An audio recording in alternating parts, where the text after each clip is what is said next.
రాత్రి ఈయన ప్రాణం పోయి 6 గంటలు అయిందంట. కానీ ఈయన ఆత్మ వేరే లోకంలోకి వెళ్ళి, ఏంటి నేను చచ్చిపోయాను, మరణం నా పాదాల కిందకు ఉండాలి కదా అని ఎప్పుడైతే అన్నాడో మళ్ళీ ఆత్మ శరీరంలోకి వచ్చి జీవించాడంట. ఇదేంటైతే అరే నీ అబ్బా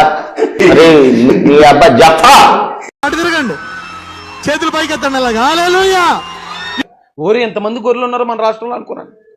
ఎంతమంది గొర్రెలు ఉన్నారా, ఆశ్చర్యం వేసింది నాకు. అంటే ఈ లెక్కన మీ అందరి గిన్నెలు నిండి పొరులుతాయన్నమాట. హల్లెలూయా. అయ్యి బాబోయ్, పిచ్చి బాగా ముదిరిపోయిందిరా మీక. 11:30 గంటల టైంలో నేనేం చేశాను, పడుకుని ఉన్నప్పుడు నా ఆత్మ చేసిన ఒక దోత వచ్చి నా ఆత్మ తీసుకెళ్ళిపోతుంది. दादा वीडियो पिलाओ यार.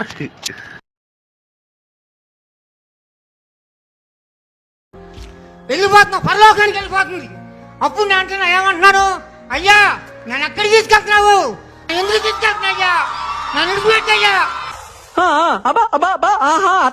అప్పుడు ఏమైంది?